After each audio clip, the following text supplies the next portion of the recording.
ये है इसका सर्किट, इस पे डीसी रहेगा और ये सही है सर। किसका, हाँ हाँ हाँ सही है। ऐसे लगेगा। देखो और गेट तो करवा देगा, सोर्स पे गेट को क्या करेगा, ब्लॉक करवाएगा।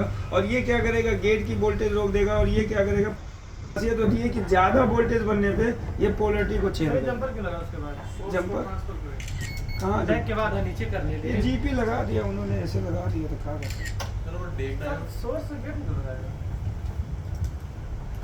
कौन सा, अरे हाँ ये उससे जुड़ा होगा, मैंने यहाँ लगाया। अरे ये सोर्स है तो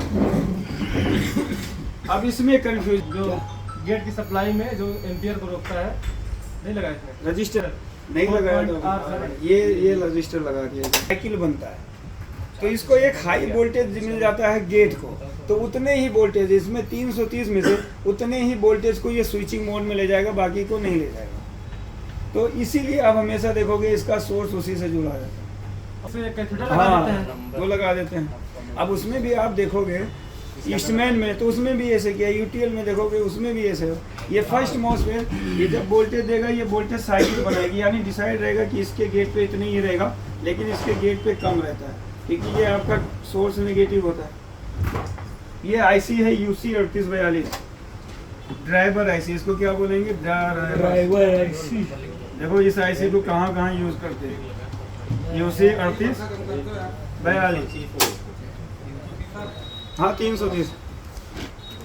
ये है फर्स्ट मॉसफेट, ये है सेकेंड मॉसफेट। इसका सोर्स है नेगेटिव और इसका सोर्स है पॉजिटिव, ठीक है ना।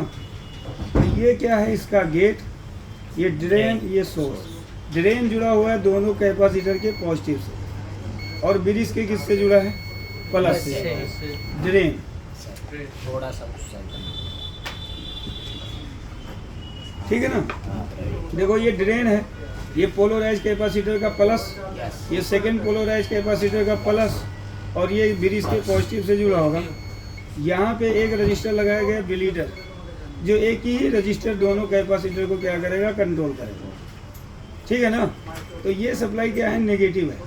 यहाँ पे लगा है एक डायोड, डायोड जुड़ा है किससे, सोर्स से, और इसका ये टर्मिनल जुड़ा है ग्राउंड से, ठीक है ना। और यहाँ पे भी इन्होंने कुछ लगाया है, क्या लगाया है, एक रजिस्टर लगाया है।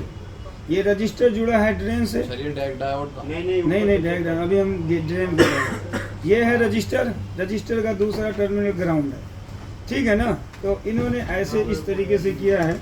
और यहाँ पे भी एक रजिस्टर लगाया है, देखो बड़ा सा मोटा सा, ये रजिस्टर है ड्रेन में, और ये रजिस्टर का दूसरा टर्मिनल है सोर्स में, ये मोटका है, ये वाला, ये है ना। ये कितने ओम का है, कितने ओम का, 6 वाट से ऊपर ही होगा, 6 वाट से ऊपर है वो। कितने ओम का है, वो है वायर वाला। हाँ ठीक है ना। देखो ये है इसका ड्राइवर ट्रांसफार्मर, ये लगा है छोटा सा, ये वाला, ठीक है ना। और ये लगी है इसकी ड्राइवर आईसी, जो कि है UC 3842 है। ये है इसके ड्राइवर ट्रांजिस्टर हैं, जो कि एक NPN है, एक PNP है, ठीक है। ये इसका क्या है, सेकेंडरी सेक्शन है। यहाँ से देखेंगे एक T1 T2 से, यानी यहाँ पे 2 कॉइल है, यहाँ पे सिंगल कॉइल है। ब्रिज से सप्लाई आपकी निकली पॉजिटिव से, ये गई कैपेसिटर, पोलराइज कैपेसिटर के पॉजिटिव पे, ये इसके पॉजिटिव पे गई। ये पोलराइज का नेगेटिव है, ये पोलराइज का नेगेटिव, ठीक है ना। यहाँ पे एक रजिस्टर लगा है, पीछे से देखोगे ये रजिस्टर ये खड़ा हुआ है, ठीक है ना। ये रजिस्टर दोनों सेम ही है, ठीक है ना। और ये क्या है, पोलराइज कैपेसिटर है, ये माइनस माइनस है, ये दोनों का प्लस, ठीक है ना। अब यही प्लस वोल्टेज कहाँ पे जाता है, फर्स्ट मॉसफेट के ड्रेन पे, ठीक है। यहाँ पे देखेंगे ये क्या लगा हुआ है, एक डायोड लगाया है, देखो ड्रेन में एक डायोड है, और डायोड का दूसरा टर्मिनल ट्रांसफार्मर के इससे जोड़ा है, यानी इसके ड्रेन से जोड़ा है, यानी यहाँ से यहाँ है, बड़ा है। देखो ये लेटा हुआ है, ये वाला एक टर्मिनल ये है कैथोड, ये है एनोड, ये है। देखो इन्होंने क्या किया, सोर्स की वोल्टेज को पास कराया है। ये किससे जुड़ा है, सेकंड मॉसफेट के किससे जुड़ा है, ड्रेन से। ये है फर्स्ट मॉसफेट के किससे जुड़ा है, ड्रेन से। देखो ये है ना एक टर्मिनल, और दूसरा टर्मिनल क्या है, इसके ड्रेन पे लगा हुआ है। समझ में आ गया? तो जब ये MOSFET drain to source voltage pass करेगा, इसका सोर्स जुड़ा है इसके ड्रेन से, तो ये ड्रेन की वोल्टेज देगा एनोड को, एनोड से देगा कैथोड, मतलब सोर्स से ड्रेन और फिर ड्रेन से फिर ताकि इसके वोल्टेज में कमी ना आए, कमी ना क्योंकि आए। ये स्विचिंग कर रहा है इसी को, जी सर। और ये पूरा वोल्टेज, क्योंकि अब इधर एसी होगा तो ये तो डीसी ही पास करेगा नहीं, पास करेगा। तो यहाँ पे ये प्योर करता रहेगा, तो यहाँ पे एक बैलेंस बना रहेगा। समझ में आ गया? तो इस हिसाब से इन्होंने डायोड को लगाया ईस्टमैन की तरह, समझे? ये चालू किसने किया?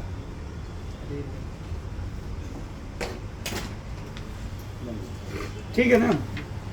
अब देखो एक डायोड और यूज किया है, ये वाला, ये है डायोड किससे, नेगेटिव से। ये डायोड जुड़ा हुआ है किससे, ट्रांसफार्मर के T1 से, ये देखो जुड़ा है, और ये जुड़ा है इस मॉसफेट के सोर्स से। तो हम सबसे पहले पढ़ते हैं इसको, QC 3842, ये है इसका 1 नंबर, 5 नंबर इसका क्या होता है, ग्राउंड होता है। तो 5 नंबर को हम चेक करेंगे, ग्राउंड से B पाएगा, तो इसका मतलब ये 1 नंबर है। 1 नंबर क्या होता है, उसका कंपनसेशन पिन होता है। और 2 नंबर क्या होता है, वोल्टेज फीडबैक होता है। 3 नंबर क्या होता है, CS होता है, करंट से। 4 नंबर होता है इसका RT। देखो 8 नंबर पे यानी 7 नंबर पे 12 वोल्ट की सप्लाई दी जाती है। इसी फीडबैक में जो डायोड लगा है उसी के एक टर्मिनल से दी जाती है, यहाँ से दिया जा रहा है। ये फीडबैक के 2 डायोड हैं।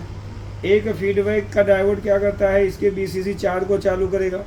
एक जो फीडबैक से डायोड निकल रहा है वो किसको, इस ड्राइवर को, और इसको IC को क्या कर रहा है, BCC दे रहा है। तो देखो 7 नंबर पे क्या है आपका, BCC, ठीक है ना? और यही 7 नंबर का जो वोल्टेज है ये किससे जुड़ा है, ऑप्टो कपलर के U7 के पिन नंबर 4 से, ठीक है ना? देखो ये आपका काफ़ी इम्पोर्टेंस है। और पिन नंबर 3 जो इसका जुड़ा हुआ है, यहाँ पे देखो रजिस्टर, हाँ यस सर का है, बोल लो कहाँ जुड़ा है पिन नंबर 3, मैं वहाँ कॉपी में देखा।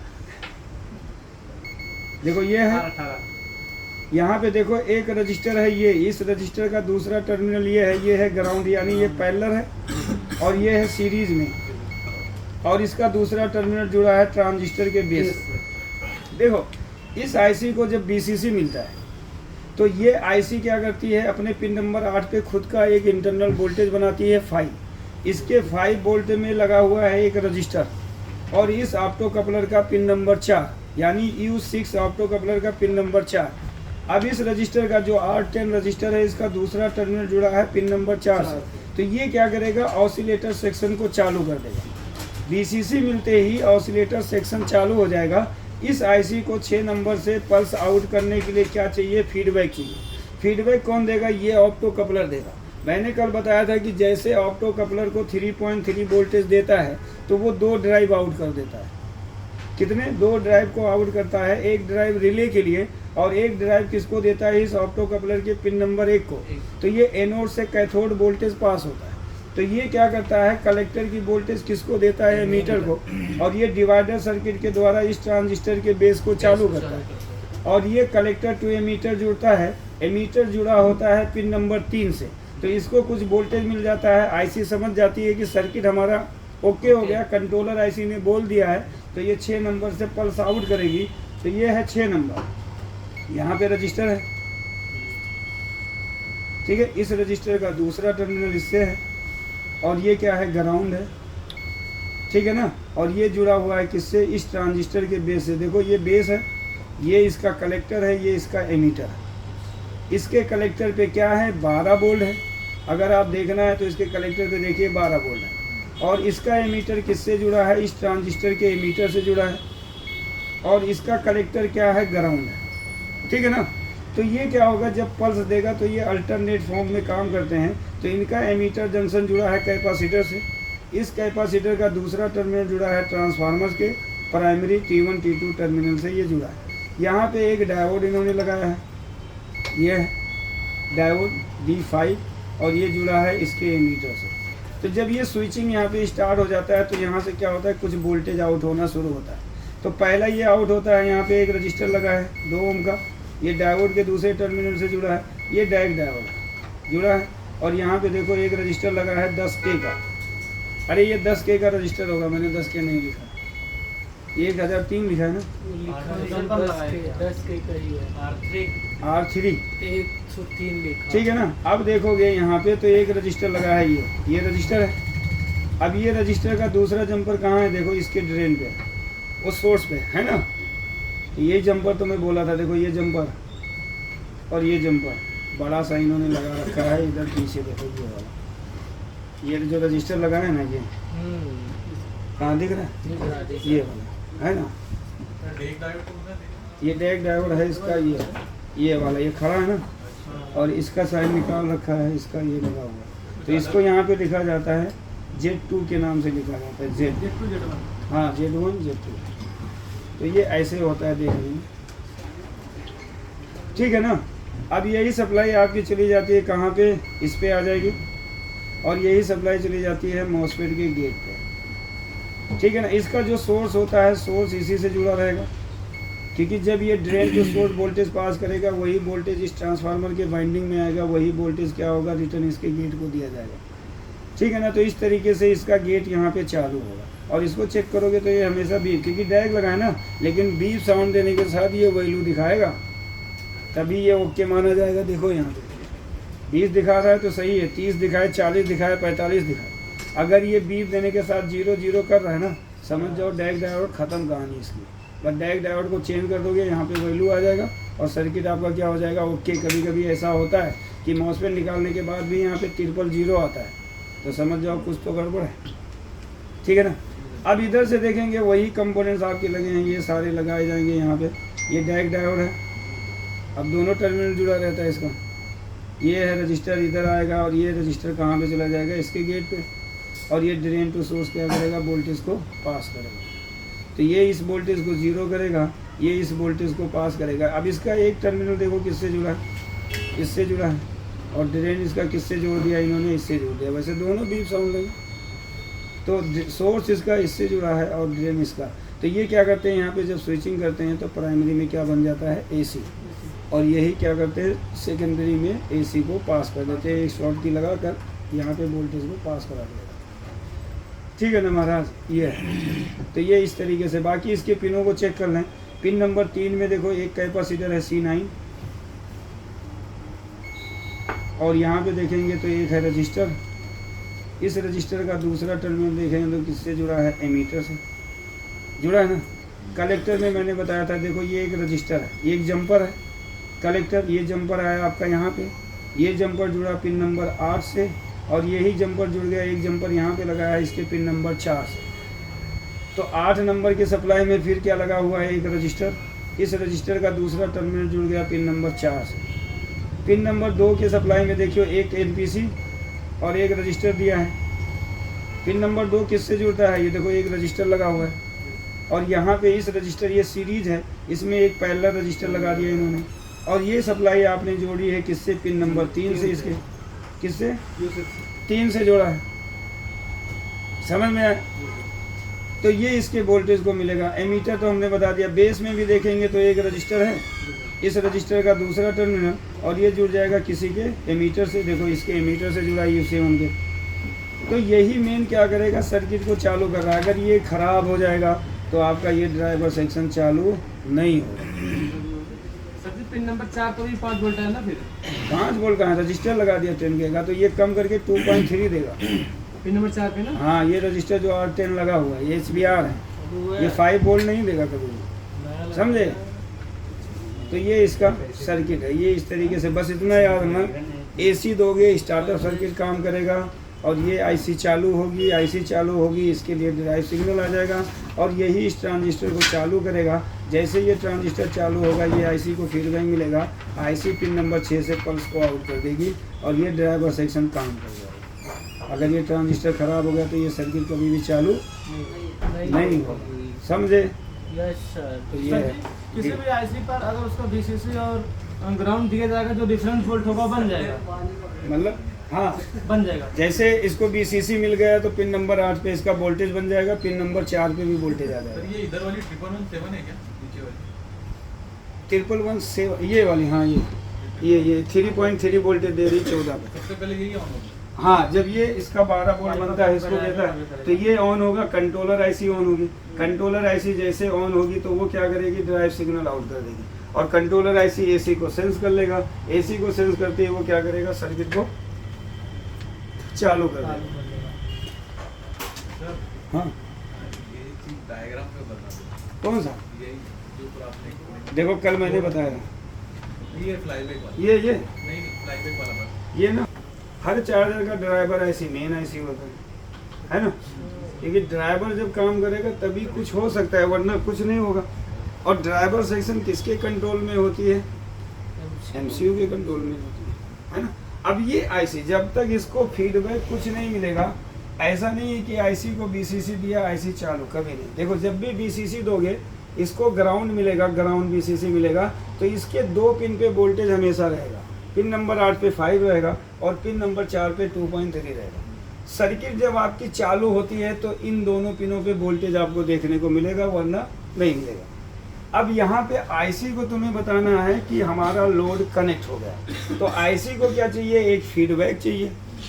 अब इसको फीडबैक कौन दे रहा है, यानी इसको बताएगा कि भैया तुम पल्स को यहाँ से आउट करो, ताकि आपका ये दोनों ट्रांजिस्टर काम करें।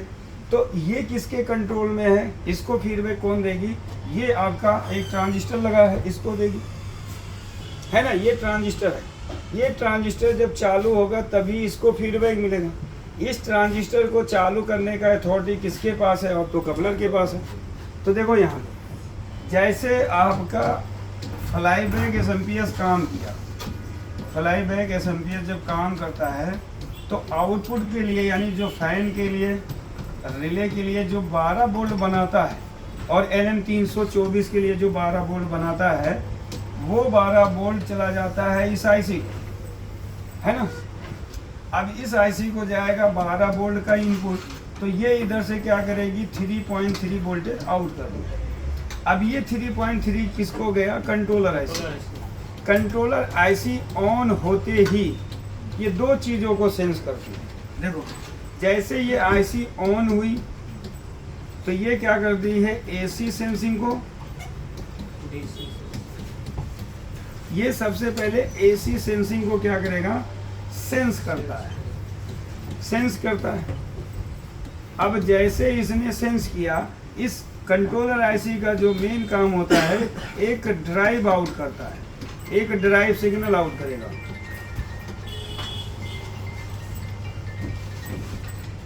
ठीक है ना, तो ये ड्राइव सिग्नल आउट करेगा। जैसे एसी को सेंस किया, आईसी ऑन हुई, तो एसी को सेंस करते ही ये क्या करेगा, ड्राइव सिग्नल आउट करेगा। एक U7 ऑप्टो कपलर को देगा, U7